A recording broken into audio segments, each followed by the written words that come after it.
Baiklah, ya. Sekarang membaca Quran aja langsung. Ibu siapa yang membaca? Bu Erum, Bu Erum. Oh ya, Bu Erum. Sekarang waktunya itu supaya efektif untuk menerangkan materinya nanti. Kalau pembukaannya kebanyakan, moga Bu Erum. Ya Ustaz, matur nuwun. Assalamualaikum warahmatullahi wabarakatuh. Waalaikumsalam warahmatullahi wabarakatuh. A'udzu billahi minasy syaithanir rajim. Bismillahirrahmanirrahim. Ya ayyuhalladzina amanu idza qumtum ila sholati fawsilu wujuhakum wa aydiyakum ilal marafiqi wamsahu bi ru'usikum wa arjulakum ilal ka'bayn. Wa in kuntum junuban fatahharu. Wa in kuntum marda aw ala safarin aw jaa ahadun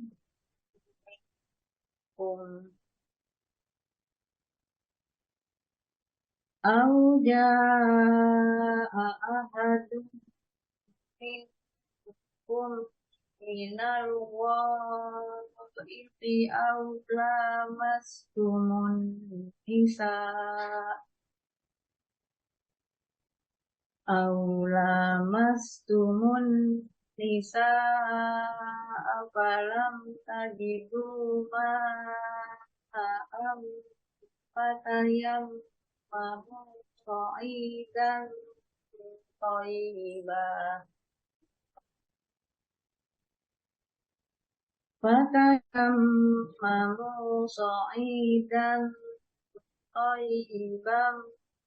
famsahu biwujuhikum wa aydikum ma yuridullahu liyaj'ala 'alaikum min harajin walakin yuridu liyutahhirakum wa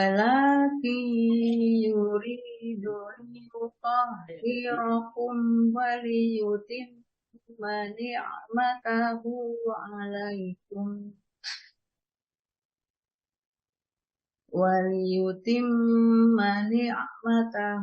'alaikum la'allakum tashkurun.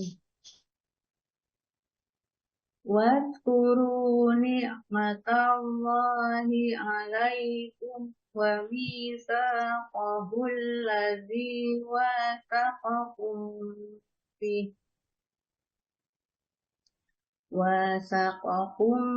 bihi id qultum sami'na wa ata'na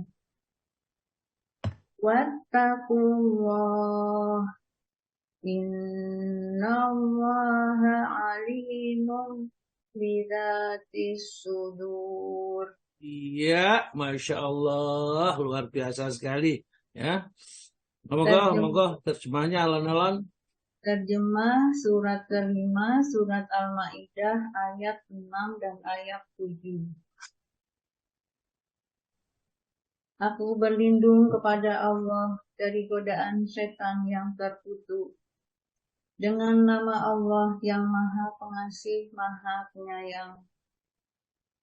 Wahai orang-orang yang beriman, apabila kamu hendak melaksanakan sholat, maka basuhlah wajahmu dan tanganmu sampai ke siku, Dan sapulah kepalamu dan basuhi kedua kakimu sampai ke kedua mata kaki. Jika kamu junub, maka mandilah. Dan jika kamu sakit atau dalam perjalanan, atau kembali dari tempat buang air, atau menyentuh perempuan, maka jika kamu tidak memperoleh air, maka bertayamumlah dengan debu yang baik suci. Usaplah wajahmu dan tangan dengan debu itu. Allah tidak ingin menyulitkan kamu, tetapi Dia hendak membersihkan kamu dan menyempurnakan nikmat-Nya bagimu, agar kamu bersyukur. Dan ingatlah akan karunia Allah kepadamu dan perjanjiannya yang telah diikatkan kepadamu. Ketika kamu mengatakan, kami mendengar dan kami menaati. Dan bertakwalah kepada Allah, sungguh Allah Maha mengetahui segala isi hati. Maha benar Allah dengan segala firman-Nya. Alhamdulillahirabbil alamin. Terima kasih banyak ya. Dan yang dulu tidak pernah terpikirkan untuk membaca di tengah-tengah kita semua, Bu Irum sekarang membacanya ya. Ya kalau gitu ya tetap aja kita memuji Allah. Ternyata semua cobaan yang diberikan oleh Allah kepada kita, buahnya adalah menyenangkan kita. Kita menjadi lebih dekat kepada Allah, tidak dekat kepada selain Allah. Memang kadang-kadang begitu. Kenapa Rasulullah itu meninggal dunia, ayahnya, ibunya, ya, kakeknya, pamannya, yang semua itu melindungi dia tatkala di dunia itu. Sengaja dibuang sama Allah Ta'ala, katakan dipisahkan dari Nabi, supaya Nabi hanya bergantung kepada Allah, tidak bergantung kepada selain Allah. Itu sebenarnya hikmah dibalik kenapa Nabi tidak punya ayah dan ibu tatkala lahir di dunia ini ya. Ya, ayahnya tidak ada, ibunya sebentar lagi meninggal dunia, kakek-kakeknya meninggal dunia, pamannya meninggal dunia, istri yang melindungi meninggal dunia, supaya bergantung kepada Allah. Nah, kita pun juga diajari oleh Allah seperti itu. Haruslah kita itu bergantung hanya kepada Allah. Karena tidak ada yang sempurna perlindungannya kecuali perlindungan Allah. Ya, tidak ada sempurna penolongnya, pertolongannya datang dari Allah. Ya, demikian juga kalau sakit nggak bisa yang menyembuhkan kecuali Allah. Wa idza maritu, kalau aku sakit, wa dialah Allah yasfid yang menyembuhkannya dari penyakit ini.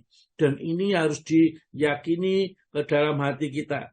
Nah, inilah kualitas iman yang kita miliki, bahwa keyakinan yang mantap mendatangkan ketenangan di dalam batin ini. Dan ketenangan ini adalah 75% bahkan 50% ya dari penyembuhan sudah kalau sakit. Maka dari itu jangan kita memikirkan sesuatu yang itu adalah bagiannya Allah. Ya, menyembuhkan bagiannya Allah, kita berdoa, kita mohon. Setelah itu kita sadar dan ridho, itu saja. Ya, kita lebihnya serahkan kepada Allah. Baiklah, ya, terima kasih ya Bu Irum sudah membacakan ayat ini. Intinya adalah orang itu kalau mau sholat harus dalam kondisi suci. Suci dari hadas besar dan hadas kecil. Hadas besar itu adalah dari menyentuh wanita. Hadas kecil itu diperoleh dari keluar ke kamar mandi. Masuk kamar keluar itu mesti di sana ya kencing, atau mungkin berak pasti kentut. Jadi itulah yang menyebabkan hadas-hadas kecil. Maka itu pun kalau kita dianjurkan wudhu. Kalau kita junub, kita dianjurkan mandi, ya mandi. Lah orang kalau sudah mandi besar tidak usah wudhu lagi. Kalau selama mandi itu kita tidak kentut, ya, atau tidak kencing, maka cukup mandi itu ya mencakup dari membersihkan hadas kecil dan hadas besar. Ya. Dan kalau ada ulama yang lain berpendapat seluruh mandi. Jadi mandi itu sudah melingkupi dari wudhu. Karena apa yang dilakukan orang mandi itu sudah mencakup apa yang dilakukan oleh orang yang wudhu. Bahkan kalau mandi janabah itu dimulai dari wudhu dulu sunahnya. Baiklah ya, jadi perintah ini bukan berarti setiap mau sholat wudhu, setiap mau sholat wudhu, bukan begitu maksudnya. Maksudnya adalah orang yang mau sholat dan berhadas wudhu, ya. Ini cara membersihkan hadas kecil dengan wudhu. Namun kalau setiap mau sholat itu wudhu juga boleh, itu sunnah. Jadi kalau kita mau sholat maghrib wudhu, ya, kemudian sholat isya wudhu lagi, kemudian mau sholat subuh wudhu lagi, ya, ini ya, setiap mau sholat wudhu meskipun belum batal itu namanya sunnah. Baik, mari kita masuk kepada materinya wudhu, ya. Mungkin ini dulu sudah diterangkan, tapi mungkin juga ada yang belum mendengar sama sekali. Karena kelihatannya yang dulu itu ikut, sekarang sudah banyak yang tidak ikut lagi. Mari kita baca dan kita praktekkan dalam kehidupan beramal. Monggo Pak Tomo, ada Pak Tomo enggak ini ya? Ada Ustaz. Oke, monggo Pak Tomo. Wudhu. Berwudhu cukup dikenal bahwa maksudnya ialah bersuci dengan air mengenai muka, kedua tangan, kepala, dan kedua kaki. Pembahasannya adalah sebagai berikut. 1. Dalil disyariatkannya. Berwudu ini tegas disyariatkan berdasarkan 3 macam alasan. Yang pertama, kitab suci Al-Quran, yaitu firman Allah Al-Ma'idah ayat 6, wahai orang-orang yang beriman, jika kamu berdiri melakukan sholat, maksudnya jika kamu hendak berdiri melakukan sholat, basuhlah mukamu dan tanganmu sampai ke siku, lalu sapulah kepalamu dan basuh kakimu hingga 2 mata kaki. Ya, itu dasar pertama sholat Al-Ma'idah, dan tadi sudah dijelaskan itu bukan berarti setiap kali sholat, tapi yang mau sholat dan dalam keadaan masih berhadas, inilah yang dianjurkan wudhu. Dan kalau hadas besar, mandi dulu. Terus alasan kedua? Alasan kedua, sunnah. Diriwayatkan oleh Abu Hurairah bahwa Nabi SAW bersabda, yang artinya, Allah tidak menerima sholat salah seorang di antaramu bila ia berhadas sampai ia berwudhu terlebih dahulu. Ya, jadi tidak hanya begitu saja ya, kita dulu mengerti harus wudhu, tapi dasarnya apa? Loh, ternyata memang perintah Allah. Dari Al-Quran diperintahkan kita wudhu, dari hadis pun juga kita diperintahkan wudhu. Dan di hadis itu mengancam, ya, layak balullah, Allah tidak akan menerima sholat ahadikum, sholat seorang di antara kalian, idza ahdasa, kalau dia masih berhadas, ya, kata sampai ya tawaddo, mau berwudu, ya, setelah wudu dan benar tentunya wudunya, ya, kita belajar ini di sini. Alasan ketiga, ijma. Telah terjalin kesepakatan kaum muslimin atas disyariatkannya wudu semenjak zaman Rasulullah SAW hingga sekarang ini. Sehingga tak dapat disangkal lagi bahwa ia adalah ketentuan yang berasal dari agama. Ya, jadi bukan bid'ah ini ya, bukan bid'ah atau bukan perbuatan yang ngarang-ngarang sendiri orang itu tidak ada. Jadi orang seluruh dunia, orang Islam sing bener itu kalau mau salat ya disuruh wudu dulu, ya. Tidak ada sekte manapun, kelompok manapun, golongan apapun yang mau sholat tuh gak wudu, gak apa-apa, gak wudu, itu tidak ada. Berarti kalau orang yang mengajarkan ajaran yang mau sholat gak usah wudu, maka jelas ajaran sesat karena menyelisih Quran, menyelisih hadis, dan menyelisih ijma' para ulama. Ya, nah, keistimewaannya mangga Pak. Keistimewaannya banyak sekali hadis-hadis yang diterima mengenai keutamaan berwudu. Cukup kita sebutkan sebagian di antaranya yang artinya diterima dari Abdullah bin Sunabaji radhiyallahu bahwa Rasulullah SAW bersabda, bila seorang hamba berwudu lalu berkumur-kumur, keluarlah dosa-dosa dari mulutnya. Jika ia membersihkan hidung, dosa-dosa akan keluar pula dari hidungnya. Begitu juga tatkala ia membasuh muka, dosa-dosa akan keluar dari mukanya, sampai-sampai dari bawah pinggir kelopak matanya. Jika ia membasuh kedua tangan, dosa-dosanya akan turut keluar, sampai-sampai dari bawah kukunya. Demikian pula halnya bila ia menyapu kepala, dosa-dosa akan keluar dari kepala, bahkan dari kedua telinganya. Begitupun tatkala ia membasuh kedua kaki, keluarlah pula dosa-dosa tersebut dari dalamnya sampai bawah kuku jari-jarinya. Maksudnya jari-jari kakinya. Kemudian tinggallah perjalanannya ke masjid dan sholatnya menjadi pahala yang bersih baginya.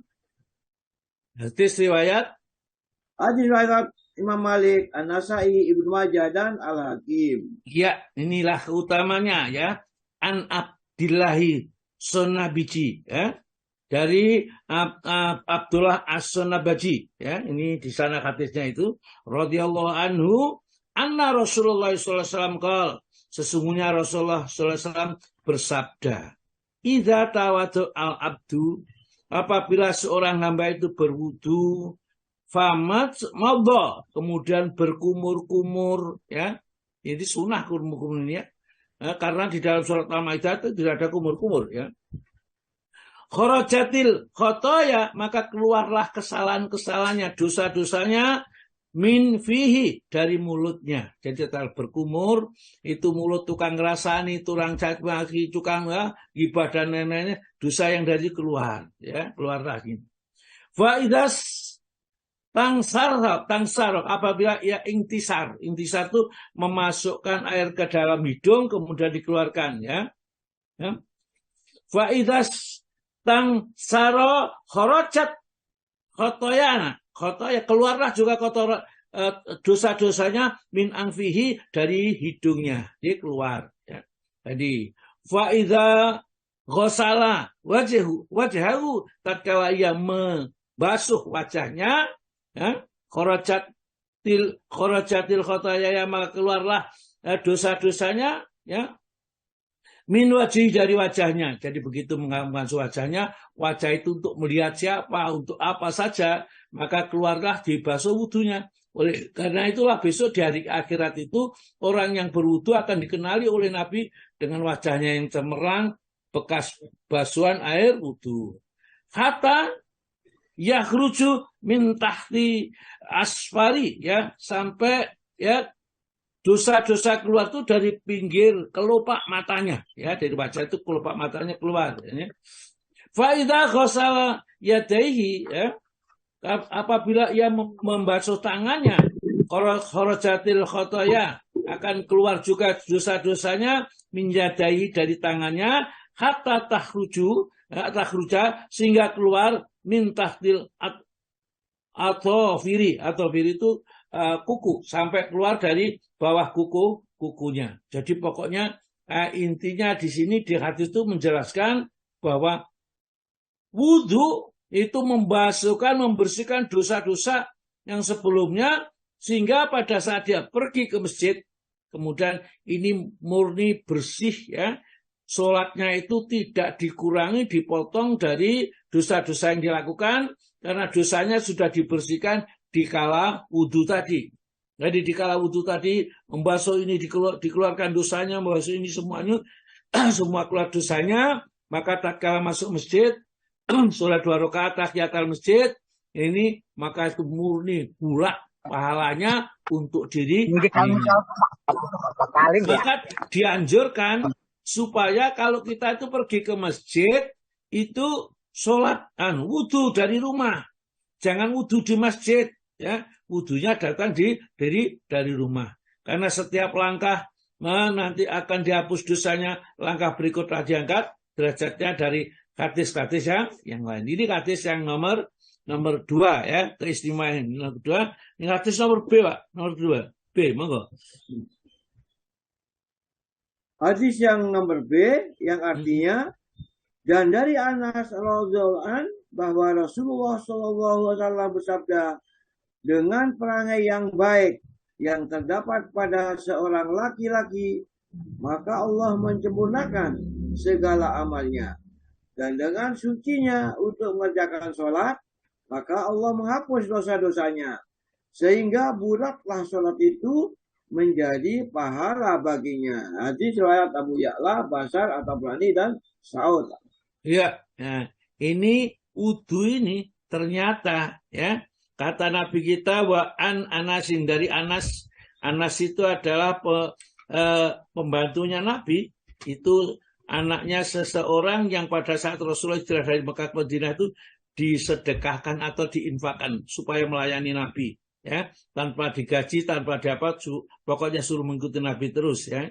Ini dia mengatakan, anna Rasulullah SAW, sesungguhnya Rasulullah SAW bersabda, inna khoslatal solihata, sesungguhnya perangai-perangai as-solihata yang baik, takunu akan, ya, yang terdapat, ya, takunu yang terdapat, birojuli di dalam diri seseorang, yuslihullahu biha, maka Allah akan menyempurnakan dengan akhlak yang baik itu, perangai yang baik itu, amaluhu, amalnya.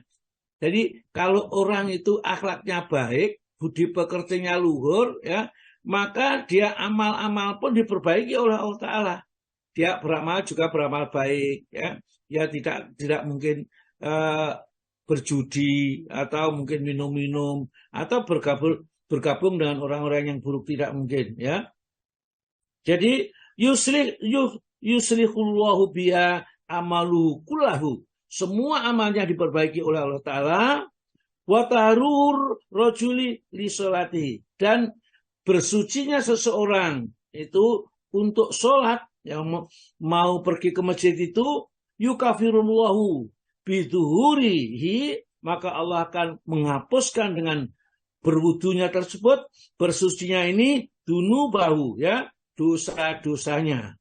Wayabqa, dan tinggallah sholatuhu, sholatnya, lahu baginya, nafilat, sebagai pahala yang utuh, ya, pahala yang tidak dikurangi dan dengan dosa-dosanya.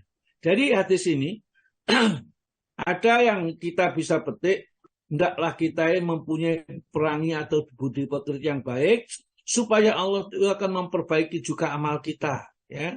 Karena Allahumma a'inni ala dzikrika wa syukrika wa husni ibadatika.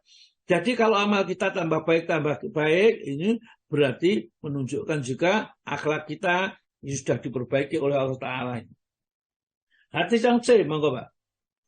Hadis yang C, dari Abu Hurairah radhiyallahu bahwa Rasulullah SAW bersabda, maukah saya tunjukkan kepadamu hal-hal yang dengan nama Allah menghapuskan dosa-dosamu serta mengangkat derajatmu?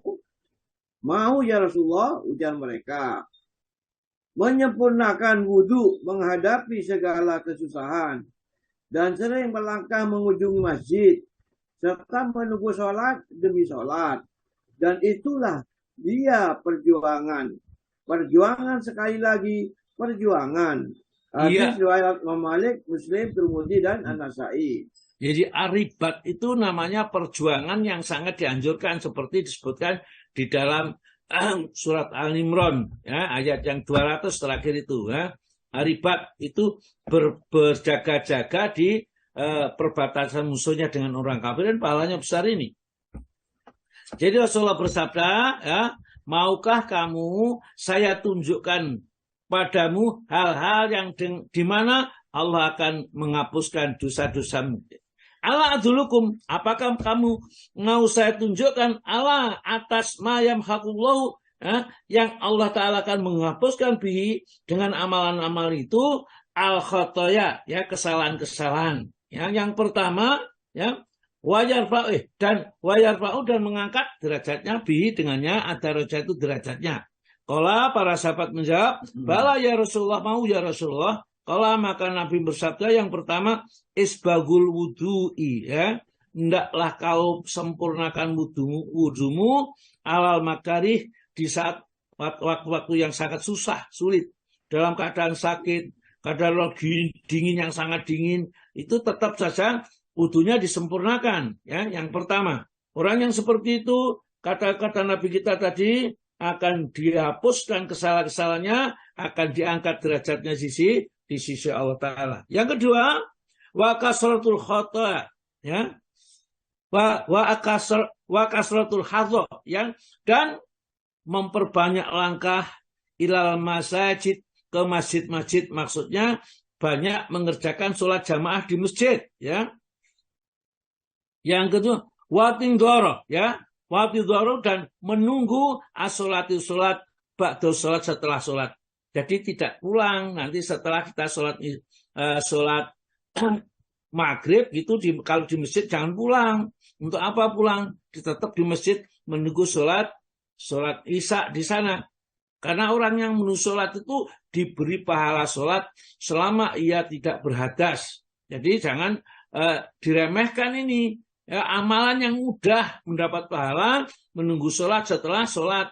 Dan pada saat itu apa? Boleh kita diskusi masalah agama, boleh kita baca Quran, boleh kita berzikir. Ya, ini diberi kesempatan ulang. Dan orang itu kalau misalnya diskusi agama yang membawa manfaat, dia mendapat pahala double, ya, pahala menunggu sholat dan pahala di diskusi untuk masalah agama. Kalau dia baca Quran, tambah lagi bahasa Quran misalnya, ya.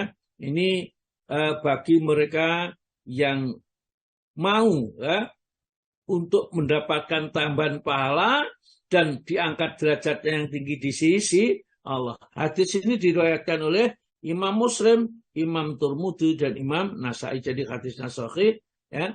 Monggo silakan, kalau kita diamalkan keutamaan wudhu saja, belum kita masuk kepada yang lain. Yang hadis yang D, monggo Pak. Hadis yang D, yang artinya daripadanya pula bahwa Rasulullah SAW bersabda ketika mendatangi pekuburan, Assalamualaikum, tempat perkampungan kaum muslimin, dan insya Allah tidak lama lagi kami akan menyusul kamu. Oh, alangkah inginnya hatiku hendak melihat saudara-saudaraku. Maka para sahabat berkata, tidakkah kami ini saudara-saudara Anda, ya Rasulullah?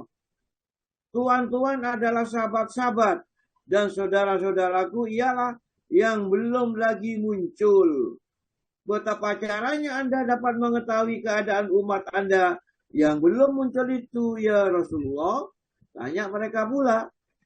Bagaimana pendapat tuan-tuan bila umpamanya seorang laki-laki mempunyai seekor kuda putih, belang kakinya, berada di tengah-tengah kuda hitam pekat? Tidakkah ia dapat mengenal kuda-kuda itu? Dapat, ya Rasulullah. Nah, demikianlah halnya mereka itu. Mereka datang dalam keadaan cemerlang dan bertanda disebabkan wudhu, sedang saya menjadi perintis mereka menuju ke telaga. Wahai, tidaklah orang-orang yang telagaku layak dilindungi sebagai unta yang hilang, patut dicari dan dipanggil, mari ke sini. Mungkin ada yang berkata, orang-orang itu ada yang menyeleweng sepeninggalku. Maka saya katakan, celaka, celaka. Hadis riwayat Muslim. Ya, hadis ini secara ringkas menerangkan kepada kita tata cara masuk kubur. Ini salamnya. Assalamualaikum daro qaumi mu'minina, ya. Wa inna insyaallah bikum lahikum, dan seterusnya itu, ya.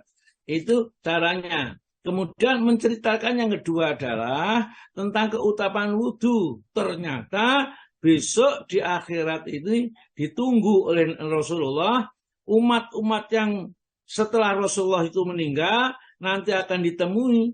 Bagaimana cara membedakan antara itu umatmu dan bukan umatmu, ya Rasulullah? Ya, maka umatku itu akan nampak dari cemerlangnya wajahnya, tangan dan kakinya karena basuhan air wudhunya. Bagaimana kalau kamu mempunyai kuda putih, satu kuda putih di antara kuda-kuda hitam?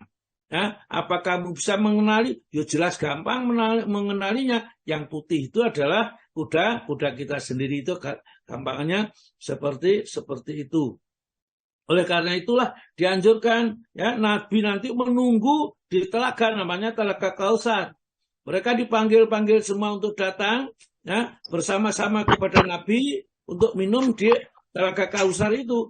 Airnya manis ya. Kemudian siapa minum satu teguk minuman, maka sudah tidak akan haus lagi sampai nanti di padang mahsyar, tempat perhitungan amal ya. Nah, ada beberapa orang ya, itu setiap kali dia mau mendekat itu diusirlah mereka. Nah, itu umatku. Wahai Rasulullah, engkau tidak tahu orang-orang itu sering membuat bid'ah atau menyelewengkan agamamu ya tatkala kau sudah meninggal. Maka Nabi kita mengatakan celakalah ya. Celaka orang-orang yang berbuat seperti itu, membuat ngarang-ngarang agama sendiri setelah Rasulullah meninggal. Jadi maka dari itu ikuti aja lah. Orang-orang itu nanti nggak boleh minum air di telaganya Nabi. Tapi kelihatan bekas wudhunya itu. Tapi mereka sering-sering menambah agama. Nah, ini yang diperintahkan tidak dikerjakan, yang tidak diperintahkan dilakukan, dan banyak lagi. Kenapa berbuat seperti itu? Supaya terkenal.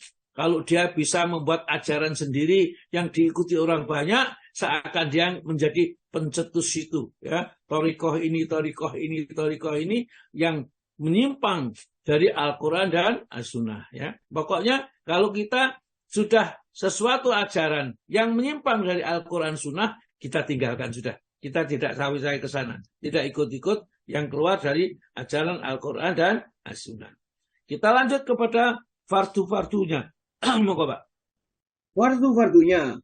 Wudhu itu mempunyai fardu dan rukun-rukun dari mana hakikatnya dapat tersusun, dan seandainya salah satu di antaranya ketinggalan, tiadalah wudhu itu berwujud yang tiada dipandang sah menurut agama. Ya, jadi fardunya itu sebenarnya ada syarat-syaratnya juga. Jadi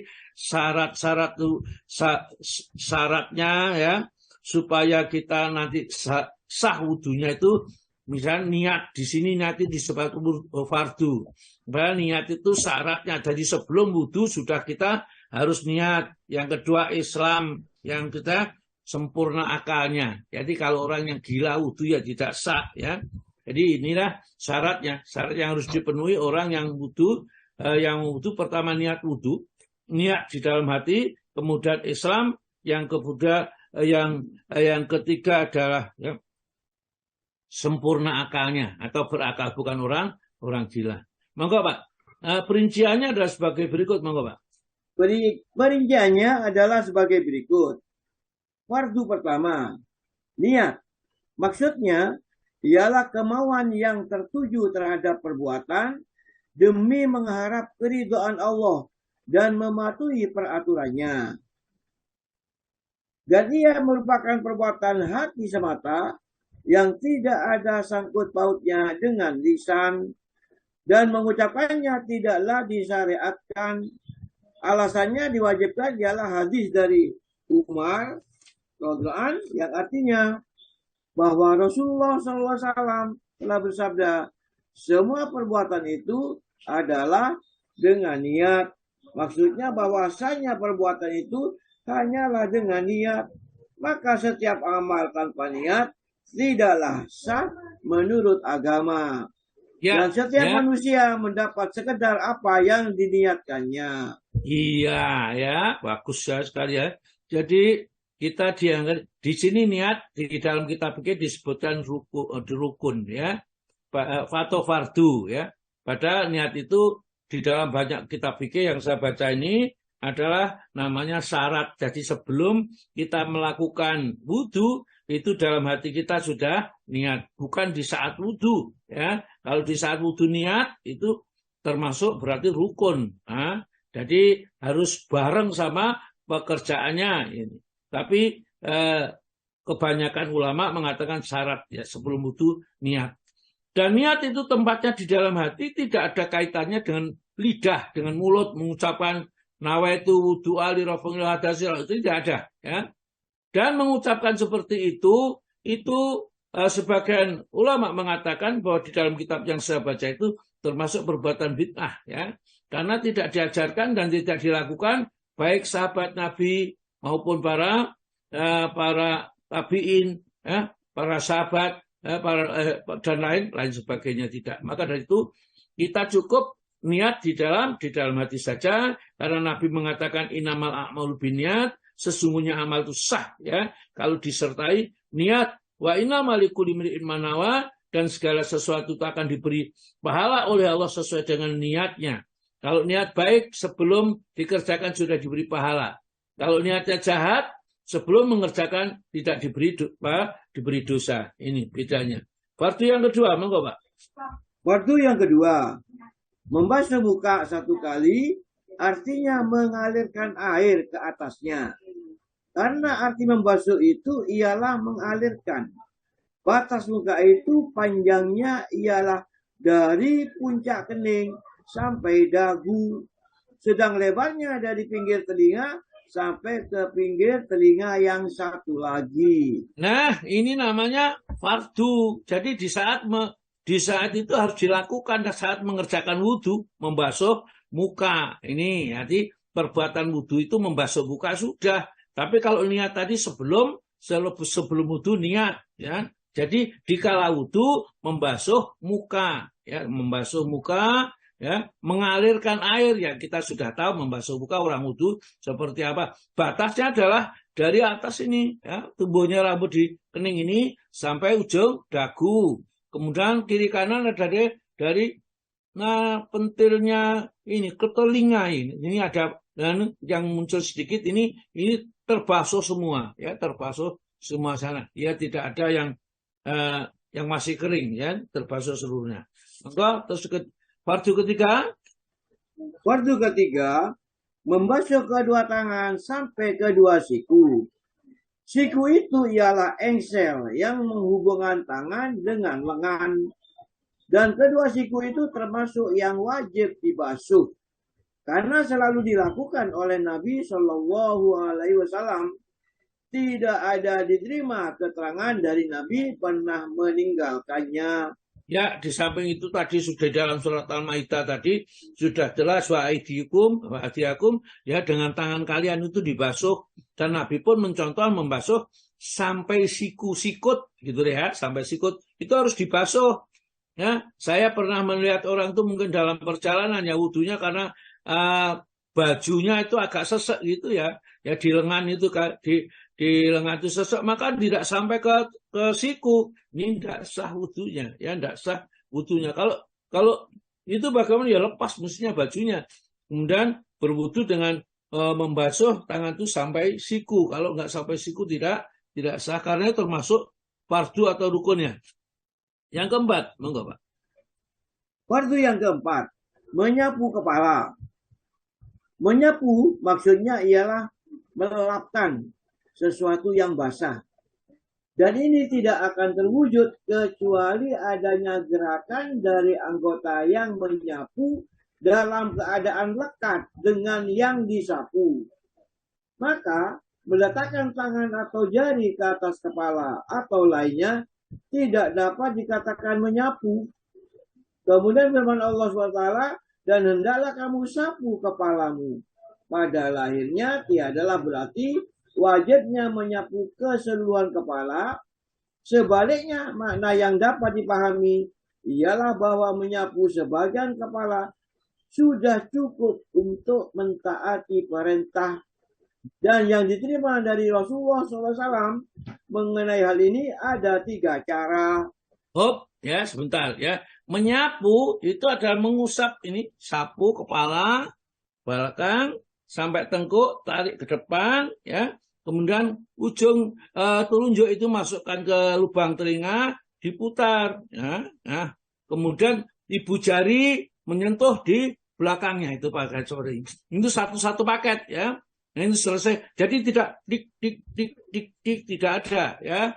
Tidak ada seperti itu. Tapi ada juga membasuh itu hanya sebagian. Maka di sini diterangkan ada 3 cara yang sah, yang diterima dari Nabi untuk mengusap kepala tersebut. Monggo Pak, menyapu seluruh kepala. Monggo. Yang A, menyapu seluruh kepala. Dalam hadis Abdullah bin Said terdapat bahwa Nabi SAW menyapu kepalanya dengan kedua tangannya. Maka ditariknya dari muka kemudian ke belakang. Dimulainya dari bagian depan kepalanya, lalu ditariknya kedua tangannya itu ke arah pundak. Kemudian dibawanya kembali ke tempat ia bermula tadi. Ya, ini yang pertama. Jadi tadi ditempelkan, tarik ke belakang, diri sampai tengkuk sini, kemudian ya ditarik ke belakang, ke depan lagi, kemudian kemudian memasukkan ujung jari ke telinga ini, diputar lekit-lekitnya ini, kemudian kedua ujung jarinya dibasuhkan di belakang. Ya, ini untuk membasuh kepala yang secara pertama yang diajarkan oleh Nabi. Ya, artinya dari Abdullah bin Zaid. Yang kedua, menyapu hanya pada serbannya saja. Dalam hadis Ammar bin Umayyah katanya, saya melihat Rasulullah SAW menyapu serban dan kedua sepatunya. Ya, ini dalam perjalanan jadi mengusap khuf itu sepatu. Jadi kalau sepatu tidak usah dilepas, itu nanti kalau wudhu itu hanya diusap manunya saja, punggungnya, ya, punggung sepatunya. Nah, ini juga yang digunakan sebagai pedoman orang yang pakai jilbab, ya, dalam bepergian itu sebagian aja sini dibasuh ada jilbabnya, tidak usah jilbabnya dilepas karena Nabi kita ini hanya menyapu serban dan kedua sepatunya. Jadi sepatu yang dipakai untuk sholat nanti itu dibasuh di depan saja, di belakangnya tidak usah dicuci. Dan kalau sholat sepatunya dipakai, ya, sepatunya dipakai. Asalkan sepatu itu tidak ada kotorannya, tidak ada najisnya, boleh dipakai. Hanya saja kalau sekarang sampai masuk masjid dengan pakai sepatu, diuber-uber orang banyak, ya, karena masjidnya sekarang begitu bersih, pakai karpet lagi, ya, kita tiba-tiba pakai sepatu meskipun sepatunya baru beli, ya jangan kalau di sini, ya. Itu terus Pak. Juga dari Bilal yang artinya bahwa Nabi SAW bersabda, sapulah kedua sepatu dan himar. Himar ialah kain yang ditaruh di atas kepala seperti serban dan lain-lain. Jadi kalau pakai jilbab, nggak usah jilbab dilepas, diusap saja, ya, mana yang membungkus ke rambutnya itu. Ya, demikian kalau sepatunya cuma diusap. Ya, nanti kita akan terangkan khusus kapan kita boleh menyapu sepatu selama berapa hari dan seterusnya. Ya, monggo terus lanjut dari berkata Umar, monggo Pak. Dan berkata Umar radhiyallahu, siapa yang tiada menjadi suci dengan jalan menyapu serbannya, maka tiada akan disucikan oleh Allah. Mengenai ini banyak lagi diterima hadis-hadis yang diriwayatkan oleh Imam Muslim, Bukhari, dan imam-imam lainnya. Sebagai juga banyak berita tentang dilakukannya oleh kebanyakan ahli-ahli ilmu. Di sini kita itu berpedomannya ya dengan hadis, dengan para ulama yang ahli ilmu, ya. Jangan kita ngarang sendiri dalam masalah ibadah, ya. Jadi seperti membasuh dan lain-lainnya, ya. Kemudian yang menyapu ubun-ubun, monggo Pak. Menyapu ubun-ubun serta serban. Dalam hadis Mughirah bin Syu'bah radhiyallahu yang artinya bahwa Nabi SAW berwudu, maka disapunya ubun-ubun serta serbannya, begitupun pula kedua sepatunya. Ya, jadi ubun-ubun itu kan pakai serban, ini pakaian serban, ya, dibulur serban, ya dibasuh begitu ubunnya, kemudian diusapkan pada serbannya. Ya, sebenarnya kita itu kadang-kadang melihat orang itu cuman, ya, begini, ini sudah selesai, ya. Ini mestinya harus kita perbaiki karena ini beribadah kepada Allah Subhanahu wa taala. Ya. Terus Pak, masih ada? Inilah yang diterima dari Rasulullah SAW, sedang riwayat yang menyatakan bahwa Nabi hanya menyapu sebagian kepala saja, tidak ada diperoleh. Walau menurut lahir ayat sebagai kita katakan di atas, tidak ada halangannya. Kemudian, itu tiadalah cukup dengan menyapu rambut yang terletak di luar lingkungan kepala, misalnya menyapu jalinan rambut. Iya, ya. Kemudian tiadalah cukup dengan menyapu rambut yang terdapat di luar lingkungan. Jadi misalnya ada rambut yang ada di samang leher di sini, disapu saja rambut tidak mencukupi ya. Seperti itu berarti kalau tadi ya di khimarnya saja atau di apa namanya yang dibelitkan jilbabnya itu kalau kita ini itu di luar ini itu boleh diusap seperti hadis yang nomor berapa tadi nomor 1 nomor B tadi ya bahwa saya lihat Rasulullah selesai menyapu serban jadi disapu saja serbannya. Fardu yang kelima monggo Pak. Fardu yang kelima, membasuh kedua kaki serta kedua mata kaki. Inilah yang pasti dan mutawatir dari perbuatan maupun perkataan Rasulullah SAW. Maka berkata Umar, yang artinya Rasulullah SAW terkebelakang dari kami dalam sebuah perjalanan. Kemudian ia dapat menyusul kami. Sedang waktu asar sudah sempit. Kami pun segera berwudu dan membasuh kaki kami. Nabi pun berseru sekeras suaranya, 2 atau 3 kali, celakalah mata-mata kaki disebabkan api neraka. Ya, maksudnya adalah kaki yang tidak dibasuh di saat hati-hati ala wudhu jadi masih kering gitu, maka Nabi kita menjerit begitu, awas, kaki-kaki yang masih kering itu nanti akan dibakar di neraka ini ya. Ini jangan sampai kita dalam wudhu itu mata kakinya itu tidak sampai terbasuh atau tidak sampai basah oleh air wudhu. Karena itu akan mendatangkan nanti dia dibakar kakinya itu ya. Supaya kita selamat, diingatkan oleh Nabi di dunia ini, supaya kita jangan sampai tidak membasuh mata kaki. Ya, terus Pak. Dan berkata Abdurrahman bin Abi Laila, para sahabat Rasulullah SAW sama sepakat atas wajibnya membasuh kedua mata kaki. Ya, terus semua fardu yang tersebut di atas itu ialah tercantum dalam firman Allah SWT yang artinya yaitu dalam Al-Maidah ayat 6, wahai orang-orang yang beriman, jika kamu tidak mengerjakan sholat, basuhlah mukamu dan tanganmu sampai ke siku dan sapulah kepalamu serta basuh kakimu hingga mata kaki. Ya inilah prakteknya yang disampaikan oleh Nabi. Itu semua dasarnya dari surat Al-Maidah ayat yang ke-6 tersebut. Yang ke-6, fardu yang ke-6 Pak. Fardu ke-6, tertib berurutan. Karena Allah Ta'ala menyebutkan dalam ayat tersebut fardu-fardu wudhu secara berurutan dengan memisah kedua kaki dari kedua tangan. Kedua-duanya sama-sama wajib dibasuh dengan kepala yang wajib disapu. Sedang orang Arab biasanya tiadalah memisahkan sesuatu dari kawan sebandingnya kecuali karena ada maksud tertentu.